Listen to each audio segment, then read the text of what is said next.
Bonjour à tous et bienvenue dans cette vidéo où on va découvrir l'application de mise en forme conditionnelle.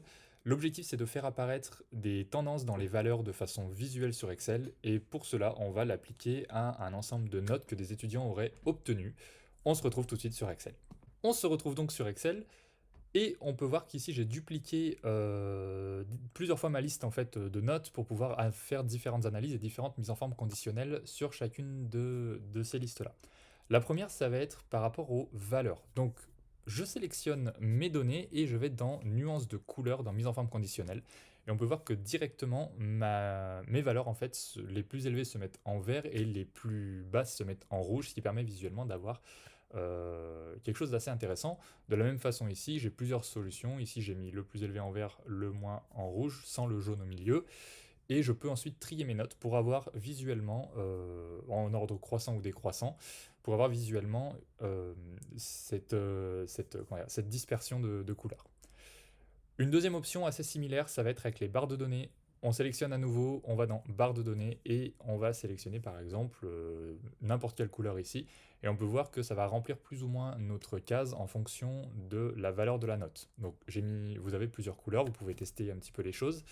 Et si vous triez directement par ordre croissant, de la même façon qu'avant, c'est extrêmement visuel, ça vous permet d'avoir votre dispersion de notes avec un petit peu des écarts qui sont représentés par ces couleurs-là. Pour le troisième exemple, on va s'intéresser au jeu d'icônes. Donc, pour le jeu d'icônes, j'aimerais ajouter quelques petites règles. C'est-à-dire que j'aimerais que les notes qui sont supérieures à 13 apparaissent avec la petite validation.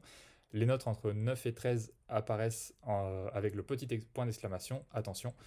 Et les notes en dessous de 9 apparaissent avec l'icône rouge. Donc pour cela, dans le jeu d'icônes, je vais gérer ma règle et je vais lui demander que mon nombre soit supérieur à 13 pour la petite coche de validation.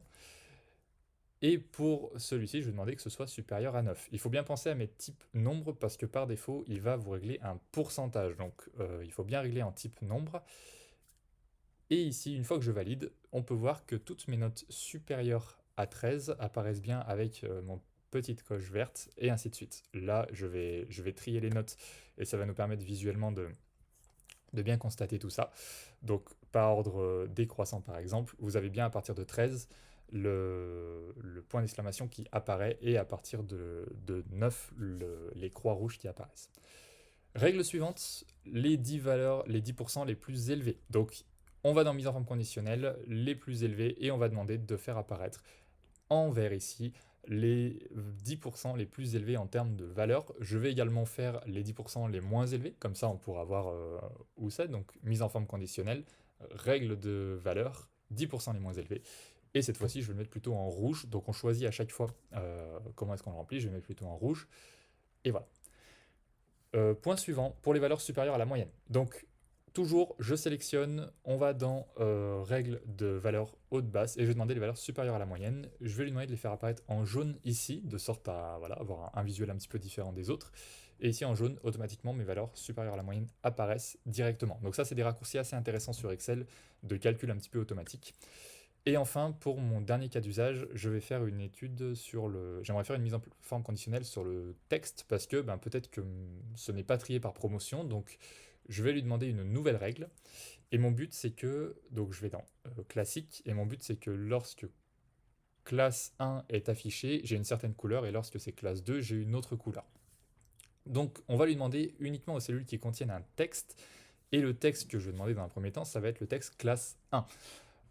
Donc remplissage rouge, ok, et ici j'ai bien toutes mes classes 1 qui apparaissent en rouge.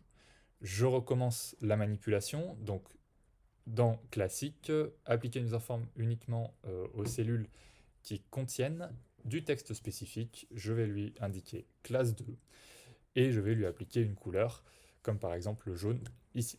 Voilà. Pour mon dernier cas d'usage, j'aimerais, donc je vais modifier tout ça, j'aimerais en fait avoir ma ligne en rouge lorsque c'est quelqu'un de la première classe, ou la ligne en jaune lorsque c'est quelqu'un de la deuxième classe.